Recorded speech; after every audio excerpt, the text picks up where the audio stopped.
Com razão, compara-se a honra ao açafrão, que se torna mais forte e mais abundante quando calcado aos pés. Uma pessoa que tem vaidade de sua beleza, perde-lhe a glória, e outra que pouco se dá disso, aumenta-lhe o brilho. A ciência que nos enche de nós mesmos desonra e degenera numa ridícula pedanteria. Quando o pavão quer ter o prazer de contemplar a sua bela plumagem, eriça todo o corpo, mostrando o que tem de mais disforme e feio. Se desejamos sempre primeiro lugar, a precedência e títulos, além de expormos as nossas qualidades ao exame e ao pesar de vê-las contestadas, fazemo-nos vis e desprezíveis.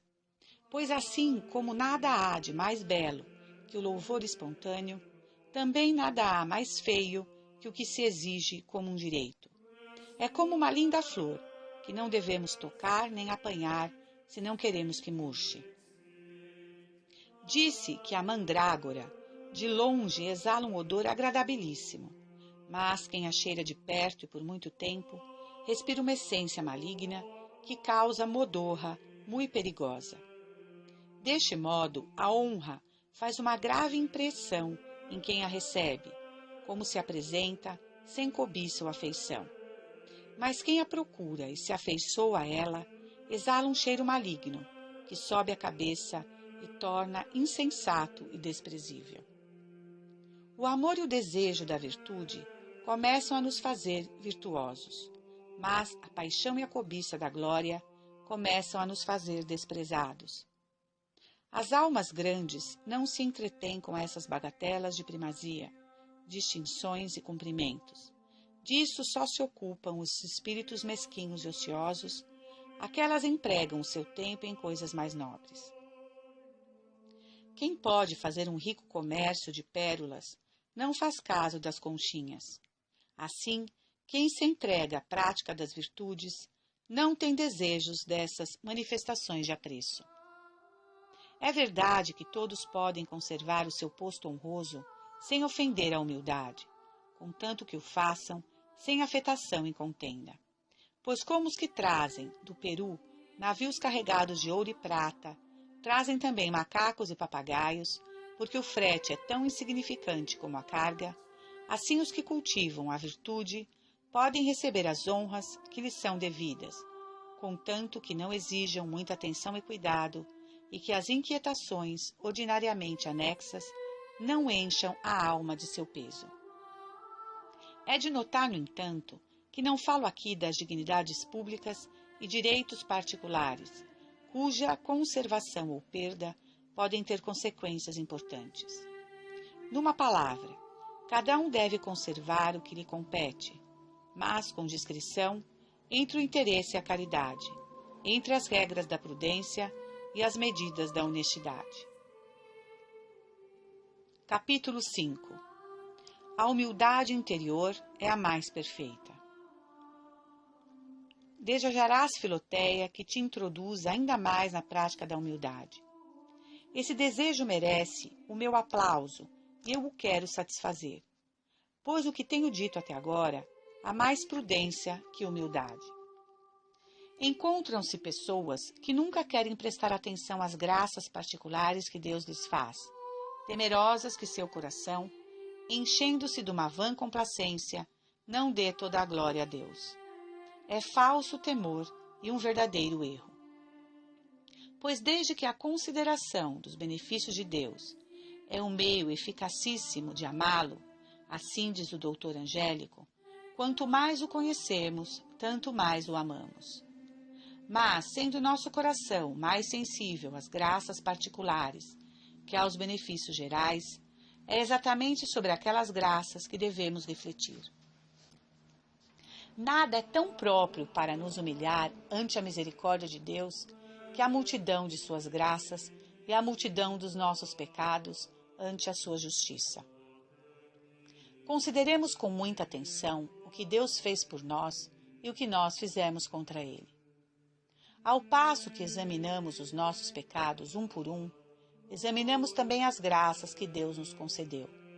E já não há que temer que este conhecimento nos ensoberbeça, se refletimos que não temos nada de bom em nós.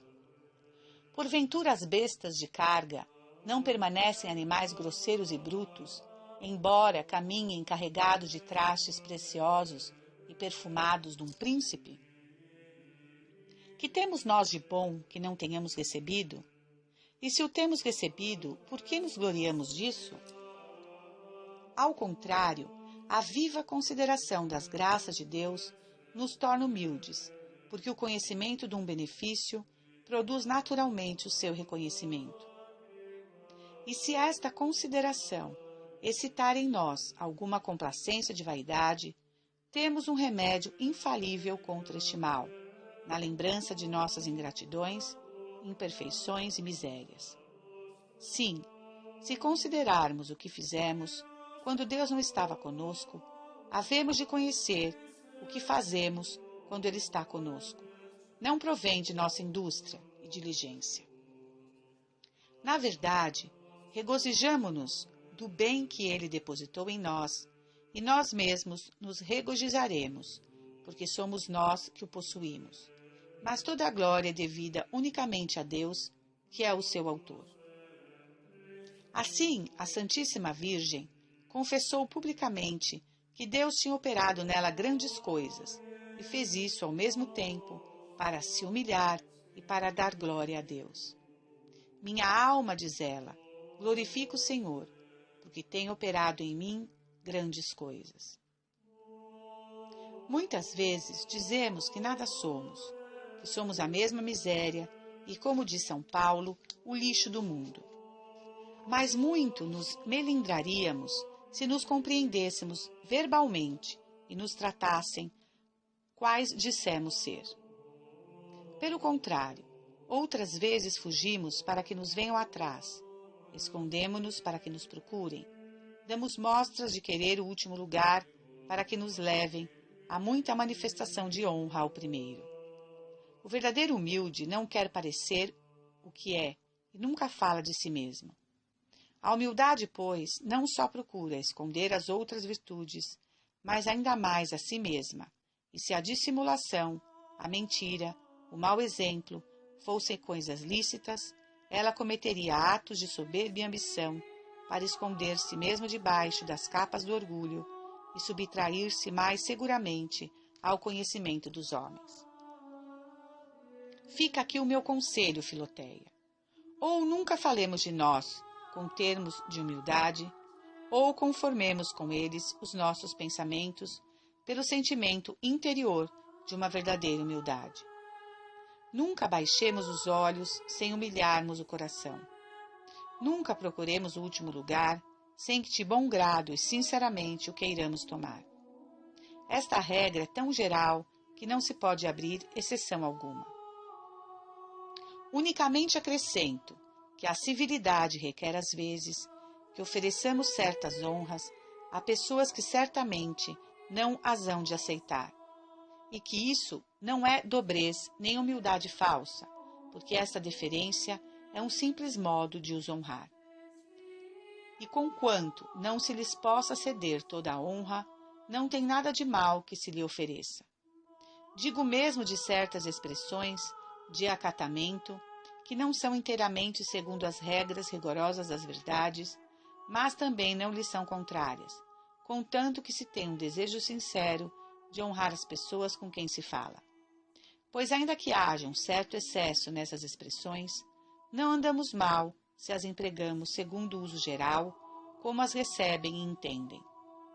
Desejaria, contudo, que se conformassem o mais possível as palavras com as intenções, para que em nada se afastem da simplicidade do coração e exatidão da sinceridade. O homem verdadeiramente humilde gostará mais que os outros digam dele que é um miserável, que nada é e nada vale, do que de o dizer por si mesmo. Ao menos, se sabe que falam assim dele, sofre com paciência, e como está persuadido que é verdade o que dizem, facilmente se conforma com esses juízos, aliás, iguais aos seus.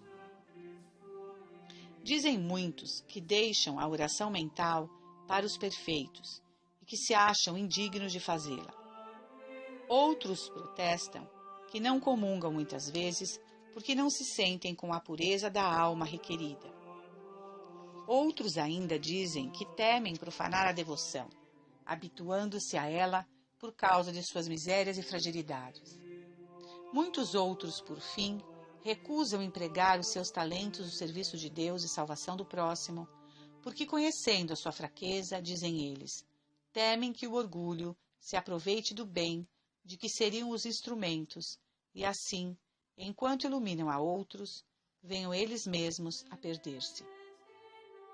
Tudo isso não passa de um artifício de humildade, não só falsa, mas até maligna, porque se servem dela para desprezar de um modo sutil e oculto as coisas de Deus, ou esconder melhor, sob pretextos de humildade, o seu amor próprio, a sua própria vontade, o seu mau humor e preguiça.